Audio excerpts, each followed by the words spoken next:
I do want to just touch base really quickly on the leaks that came out earlier and just say how spot on all the Eurogamer stuff was. I am shocked how spot on the Eurogamer stuff was. They showed the kickstand, they showed the detachable controllers, the size of it. It was pretty much perfect. Yeah. It was. I was still surprised, though. I was still really excited to see it. Obviously, not all the leaks were true. No. We saw some supposed, like, Foxconn employees, like, drawing illustrations of what it looked like, and it doesn't really look anything like that unless they were just really bad artists, but Eurogamer was on top of it. Yep. But either way, I think Nintendo did a really good job with this presentation. They got a lot in 3.5 minutes. Yes, and I believe that we found out today that the trailer was the most watched video on the Nintendo channel. Ever. In 24 hours. Which is amazing. So, and it's going to get even more views from here. The next biggest piece was, the next biggest one was Breath of the Wild. Yeah. Which was 9 point some million. Right now, since last time I saw, this video had over 10 million views on the Nintendo YouTube channel. Mm-hmm. I'm guessing that has gone up pretty much. I don't want to say exponentially, but I guess it went up a lot since then because I looked this morning. What's exciting, and a lot of this has to do, I think, with Pokemon Go, too. Yeah. Not only is it similar to it, we see all these people who really weren't either Nintendo or Pokemon fans all of a sudden kind of come over to the Nintendo side when Pokemon Go launched. We're seeing the same thing happen with the Switch. And when I hopped on Facebook yesterday after everything was announced through the trailer, it was so much fun to see these people who have shown no previous interest in video games at all were posting about the Switch. And to see that and see people's excitement like that come out, it makes me believe that people who aren't even Nintendo owners right now, they will be when the Switch comes out. It was actually funny. My dad texted me. He's like, "What do you think of the Switch?" I'm like, all right, sure, I'll talk to you about it. I'm like, I think it's great. Yeah. So I think that it has a lot of people talking. Yeah. It was even covered on CNN and a lot of the major news outlets too. So it's obviously a pretty big deal. And I told you guys that I would touch base on this once again. And I really want to talk about the dock. Yeah. So the dock itself is a thing of mystery. Nintendo has not officially confirmed what it does besides saying that it is a means to get the image on the screen up to like an HD TV. Yeah. It is bigger than I imagined it was going to be. Yes. It is thicker than I imagined it was going to be. God, that could all be taken out of context. Yeah, it could be. However, my thought on this is that it's more than just a means to get it onto the TV. Yeah. I'm guessing that the tablet is 720p, which a lot of people are already speculating that it's going to be 720p, and that it's probably going to support up to 1080p on a TV. Okay. My thought is that there is additional processing power in the dock, and that's something that I think a lot of people have speculated for some time. Yeah. Not completely unheard of. I mean, this is something that I don't think we necessarily have seen with any other home consoles. Yeah. But PC has been doing this forever, where you can have multiple games run on multiple resolutions. So I wouldn't be shocked if there is extra processing power back there. Yeah. The other piece would be maybe a hard drive, the potential of having like maybe downloadable games that Nintendo makes available on eShop, which I think is going to be likely. Yeah. So. However, I'm really curious to see if there's any kind of expandable storage anywhere built into this thing, because we don't know if on the tablet itself how much dedicated storage there is. Yeah. I would imagine that it should be more than the 32 gigs that the Wii U has. I mean, flash storage is a lot cheaper than it used to be. Yeah. So sure. That's my thought about what we're going to see with the dock. I think there's more to it than just a dock. Okay. So I would hope that we have some sort of extra processing power in the background. Maybe seeing some sort of increase up to 4K. Really? You think 4K? It could be. You think he is a huge 4K fan? Everything is, well, is it in 4K? Is it in 4K? Yeah. If it's not in 4K, I don't want it. I mean, the PS4 does it. The PS4 does it with the Neo that's coming out, and technically it does it already with the standard PS4 with the firmware upgrade. The Xbox One S does it. I'm not saying it's going to do it, and it's probably not even likely, but it could happen. I could have sworn that we heard that it was not going to exceed 1080p a long time ago. Maybe not. I'm pretty sure that we heard that. Maybe not for games. Okay. Maybe not for games. Okay. But I'm assuming Netflix is going to be on here. I'm guessing Amazon Video is going to be on here. And the processing power to stream 4K content is nowhere near what it takes to output 4K content for a game. Yeah. So we might see something like that for Netflix or Amazon. Maybe for games too, and not necessarily native 4K. Maybe it'll just upconvert it or upscale it to 4K, like the Xbox One S does. So again, we're in the speculation section. Yeah. We're in the it's speculation gonna be there. section. If it's true that we won't be getting news until 2017, any major news, expect speculation for the next 3 months from us. True that. Yep. Next up is battery.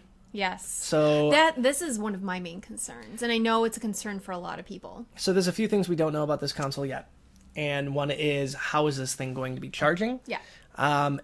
We know that NVIDIA is a big player in this console. The graphics in this thing are essentially made by NVIDIA. It's running on a very heavily modified NVIDIA Tegra chip, which is also used, I think, in the a lot of other portables. I think the NVIDIA Shield is the one I'm thinking of. It's more powerful than that, from what I understand. Yeah.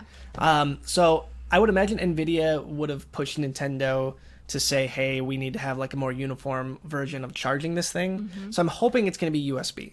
If it's mini USB or USB Type-C, in that case, we have so many different options to charge this thing. Portable battery packs are dirt cheap. So imagine going on an airplane with 2 or 3 portable batteries and hooking it up.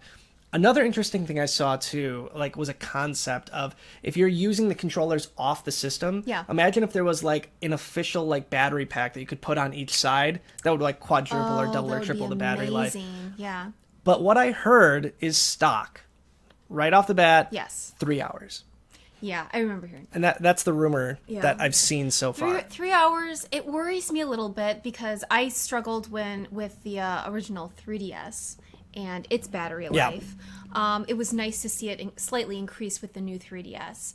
But even now, it's a pain when you're in the middle of something, you're on the go, which is what they're promoting with the Switch. You know, you can take it on the go with you.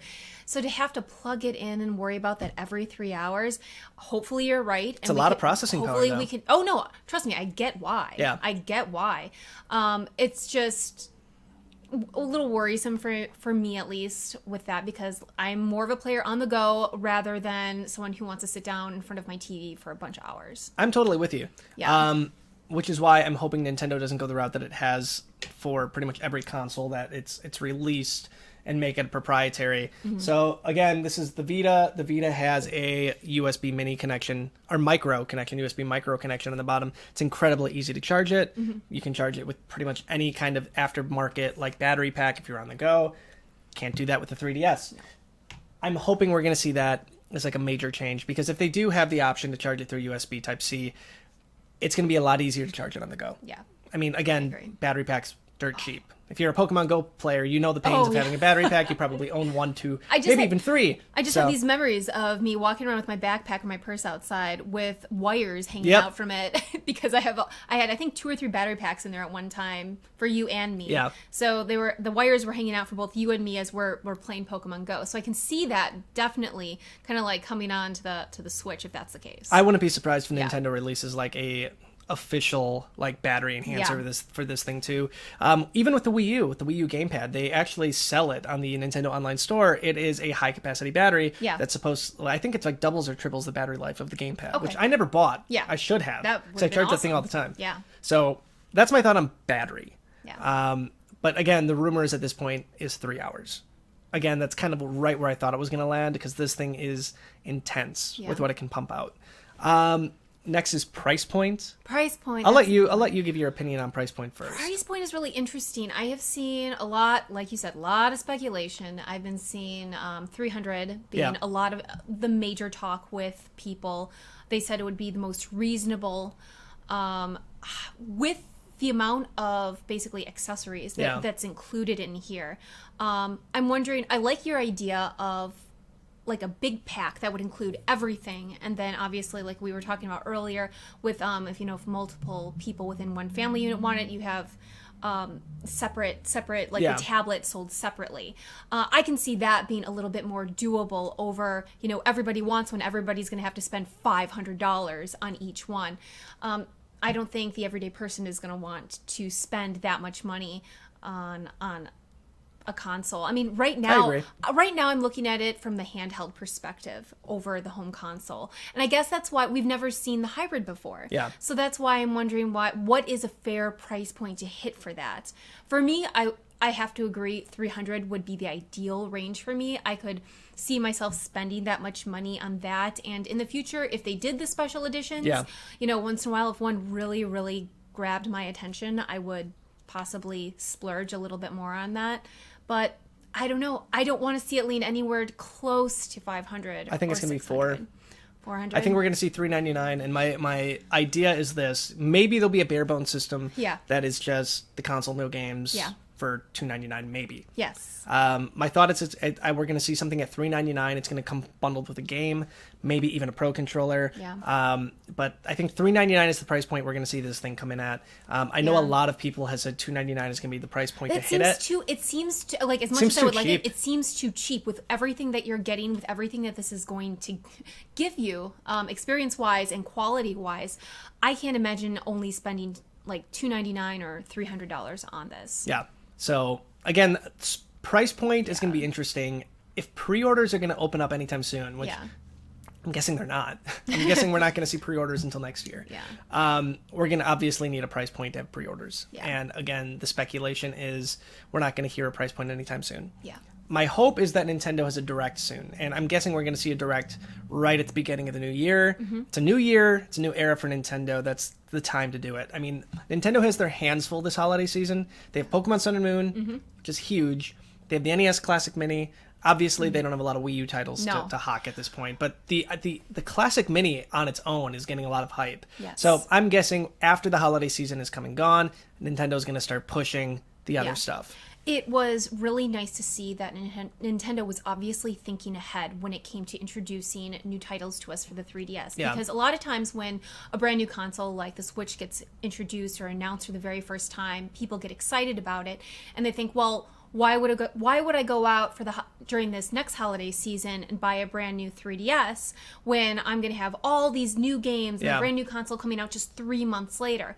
Then you have these major titles like Super Mario Maker for the 3DS, and you have Poochie and Yoshi's Woolly World, which is into next year, from what I understand. Yes, but still may not be for the holiday season. But you have these titles introduced, and this was was this during PAX? Right before PAX. Yeah, right before PAX. Right before PAX, so just like 2 months ago or so. And, that was announced to us. And people are still excited about it. So I still think that with the 3DS running clean into 2018 for all we know, and probably farther than that in my opinion, I think that the hype is still going to remain pretty high for the 3DS. And we just literally found out while we were doing this newscast, like just a couple minutes ago, that Amazon has this brand new lime green new 3DS that's bundled with a version of Super Mario World. So speaking of special editions, it's a beautiful system. It's a beautiful system. And we have the Pokemon Sun and Moon special edition coming out too. So Nintendo is not abandoning the 3DS. No. I think they're going to try to make this holiday season all about the 3DS and then move on into the Switch once we have all of that passing. Yeah. But who knows? Maybe we'll see something where Nintendo will offer something like you can pre-order it and give it to somebody as a holiday gift. Yeah. They used to do that back in the day when Star Wars was first released. Really? The Star Wars toys, I think Kenner made them back in the day. They tried to get them out before Christmas, but they couldn't. So they had empty boxes on shelves, and you could buy the empty box, and inside it would be a certificate that you could take to the mall or the store and go pick up the actual figures when they came out because they couldn't hit their Christmas deadline. No, they do that with movies now, like DVDs. Yeah, they do. Blu-rays now. I know that they have it many months before the release, so you can give it as gifts, like during the holiday season, birthdays, whatever. Yeah. So who knows? Maybe that would be a thing.